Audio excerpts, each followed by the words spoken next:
Une transformation radicale de la gestion de l'eau est indispensable dès aujourd'hui si la France ne veut pas manquer d'eau fréquemment d'ici 2050. C'est la conclusion d'un rapport du Haut Commissariat à la stratégie et au plan paru ce mercredi. Et c'est un sujet qui mérite qu'on s'y attarde parce qu'il touche à plusieurs éléments essentiels dans nos vies. Mais alors quels sont véritablement les risques et que devrions-nous changer dans notre quotidien? Salut, c'est Samy, j'espère que vous allez bien. Je remplace Hugo pour aujourd'hui et c'est le sujet à la une de ces actus du jour. L'été commence à peine et pourtant 25% de la France est déjà placée en vigilance sécheresse selon Vigio, le service qui informe sur la situation de l'eau en France. Ce statut, il peut mener à des mesures comme l'interdiction d'irriguer les cultures, d'arroser les jardins ou de remplir les piscines. À date, 3,5% du territoire est concerné par ces restrictions qui visent donc à préserver les ressources en eau et anticiper les épisodes de sécheresse. Mais selon le nouveau rapport du Haut Commissariat à la stratégie et au plan, d'ici 2050, c'est 88% de la France hexagonale qui pourrait manquer d'eau si l'on ne change pas nos habitudes. On revient sur ce chiffre dans un instant. Mais alors déjà, avant toute chose,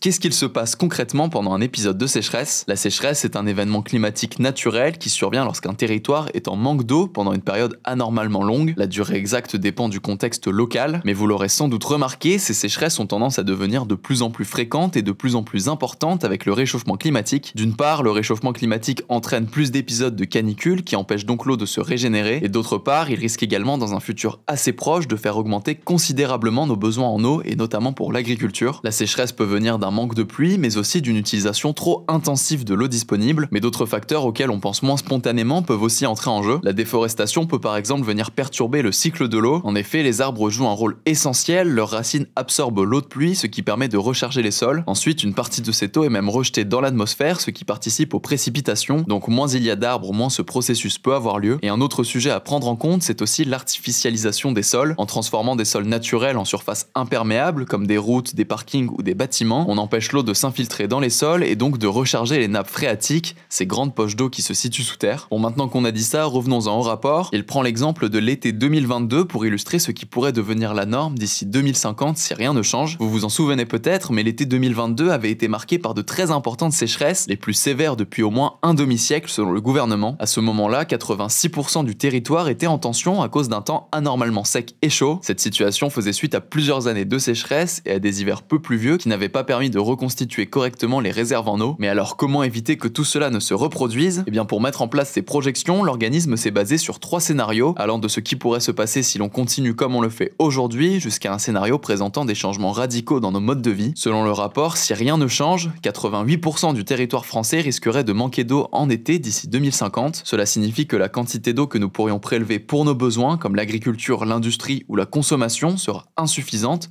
entraînant des tensions allant de modérées à sévères, en menant une politique de rupture avec une société, je cite, sobre en matière d'eau dans tous les secteurs d'activité. 64% du territoire pourrait quand même être en tension. Parmi les enjeux évoqués, il y a notamment la question du partage équitable de l'eau entre tous les usagers. On parle donc de l'utilisation de l'eau par la population, les agriculteurs, les industriels, mais aussi par les écosystèmes pour qu'ils puissent en même temps se régénérer. Et forcément, plus l'eau se fait rare, plus ce partage devient compliqué. Selon le rapport, il va donc notamment falloir envisager une autre agriculture qui devrait être moins dépendante de l'irrigation, puisque ce secteur consomme beaucoup d'eau et est donc le plus exposé aux risques. Plusieurs solutions sont évoquées, c'est assez technique, mais on parle principalement de pratiques dites agroécologiques qui visent à concilier la production alimentaire avec le respect de l'environnement et la préservation des ressources naturelles, et donc notamment de l'eau. La restauration des écosystèmes naturels est aussi une solution évoquée, on en parlait plus tôt, mais l'objectif d'une telle restauration permettrait de remettre en état des milieux dégradés afin de retrouver ou de préserver leur fonction écologique. Enfin, le rapport indique que la sélection de cultures résilientes et la végétalisation doivent aussi devenir la norme. Concrètement, les cultures qui nécessitent moins d'eau ou qui supportent mieux les températures élevées comme le blé ou le maïs devrait être favorisé, avec en même temps l'installation au sein des cultures d'arbres et de végétation pour améliorer l'ombre ou encore la rétention d'eau des champs. Or, vous le savez, la norme porte plutôt aujourd'hui vers une agriculture plus industrielle, dépendante de l'irrigation, qui permet de produire plus et moins cher. En tout cas, les agriculteurs seront sans doute les premiers concernés, mais les changements devraient toucher toute la société. L'eau utilisée dans les foyers pour cuisiner, se laver ou tirer la chasse d'eau, par exemple, pourrait aussi devoir être réduite de moitié, notamment en améliorant le recyclage de l'eau dans les bâtiments. On n'en a pas parlé, mais le manque d'eau peut également poser des questions d'enjeux sanitaires. Boire de l'eau potable peut devenir un luxe en cas de crise. Certaines communes françaises avaient par exemple été totalement privées d'eau potable pendant l'été 2022, et c'était assez impressionnant puisqu'elles avaient même dû être ravitaillées en eau potable par des camions-citernes venant d'autres régions. Moins d'eau disponible, ça veut aussi dire plus de difficultés pour assurer l'hygiène de base, ce qui peut favoriser la propagation de maladies. Niveau alimentation, le manque d'eau peut également faire diminuer la quantité des récoltes, faute d'irrigation, ce qui peut à terme poser un vrai problème. En tout cas, selon l'ex-ministre, désormais haut-commissaire au plan Clément Beaune, il y aura, je cite, de l'anticipation, des efforts et de la concertation à faire, et il rappelle également que le coût de l'anticipation est moins grand que le coût de l'urgence, et qu'avoir ces débats dès maintenant est préférable que ceux que l'on aura en 2050 en cas d'importante sécheresse. En tout cas, on aura l'occasion de reparler de ces sujets-là. En attendant, je vous laisse avec Léa pour les actualités en bref. Merci Samy et bonjour à tous. On commence avec cette actu. L'Organisation mondiale de la santé a annoncé avoir livré des fournitures médicales dans la bande de Gaza ce mercredi. Il s'agit d'une première depuis le 2 mars, donc depuis le blocus d'aide humanitaire imposé par Israël qui a partiellement été allégé en mai. Dans le détail, 9 camions transportant des fournitures médicales essentielles, 2000 unités de sang et 1500 unités de plasma, donc la partie liquide du sang, ont été livrés selon le chef de l'OMS. L'organisation a toutefois affirmé, je cite, que ces fournitures médicales ne sont qu'une goutte d'eau dans l'océan, ajoutant qu'une aide à grande échelle est essentielle pour sauver des vies. Toujours à Gaza, au moins 65 personnes ont été tuées par l'armée israélienne ce jeudi, dont au moins 7 qui attendaient de recevoir de l'aide humanitaire, selon la défense civile de Gaza. Compte tenu des restrictions imposées aux médias dans la bande de Gaza et des difficultés d'accès sur le terrain, l'AFP n'est pas en mesure de vérifier de manière indépendante les bilans fournis par les organisations opérant sur place. De son côté, l'armée israélienne a dit examiner ces informations. À noter que les personnes tuées près des centres d'aide sont devenues quasi quotidiennes à Gaza, avec une organisation de la distribution humanitaire par l'armée israélienne qui est jugée désastreuse. Deuxième actu, après 12 jours de guerre avec Israël, l'Iran aurait subi des dégâts, je cite, importants sur ses installations nucléaires, selon le ministre iranien des Affaires étrangères. Cette déclaration contredit les propos du guide suprême Ali Khamenei, qui a affirmé que les frappes menées le week-end dernier par les États-Unis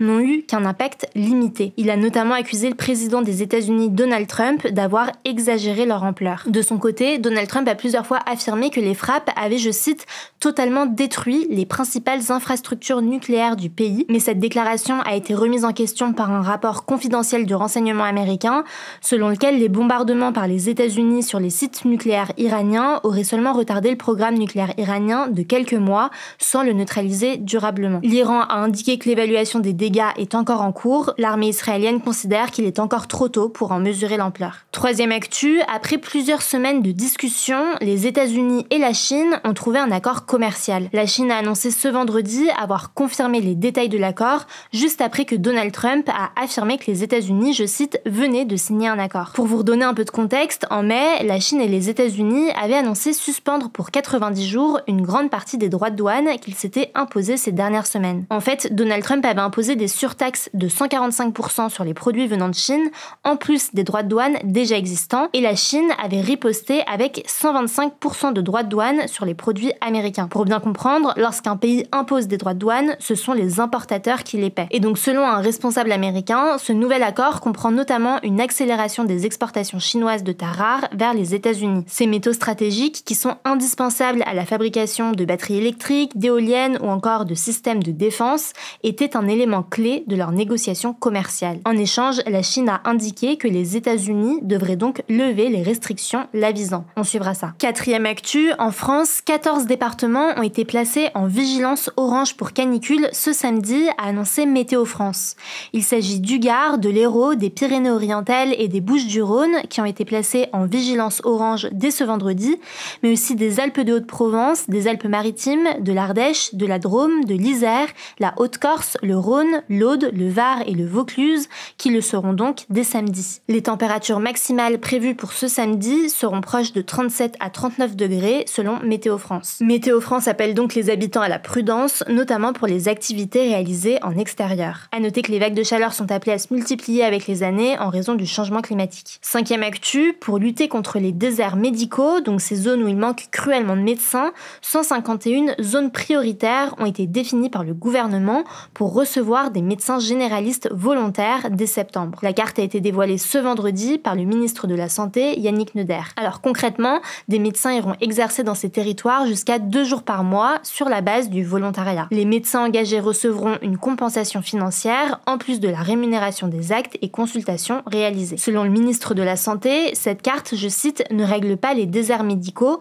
puisqu'il concerne 87% du pays, mais il s'agit d'une première étape. Elle devrait bénéficier à environ 2 millions de patients, a précisé le ministre à BFM TV. À noter que la présidente du premier syndicat français de généralistes a indiqué à Libération ne pas être opposée, je cite, à ce que les médecins généralistes aillent exercer ponctuellement dans des territoires sous-dotés tant que cela repose sur la base du volontariat. Et on finit avec cette actu. Anna Wintour, qui est une figure emblématique de la mode, a annoncé qu'elle allait quitter la rédaction en chef de l'édition américaine de Vogue après presque 40 ans passés à diriger le magazine de mode. Surnommée la papesse de la mode, Anna Wintour, qui est âgée de 75 ans, a indiqué à ses équipes qu'elle allait participer elle-même au choix de la personne qui lui succédera. Alors elle ne quitte pas totalement le groupe Condé Nast, qui est le groupe de presse qui édite Vogue, puisqu'elle devrait rester directrice du contenu du groupe ainsi que directrice éditoriale mondiale de Vogue. À noter qu'Anna Wintour est aussi célèbre pour avoir inspiré le personnage principal du film Le Diable s'habille en Prada, interprété par l'actrice américaine Meryl Streep. Et voilà, c'est tout pour les actus d'aujourd'hui. Comme d'habitude, n'hésitez pas à vous abonner à nos comptes si c'est pas encore le cas. Prenez soin de vous et prenez soin de vos proches et à demain pour une nouvelle vidéo.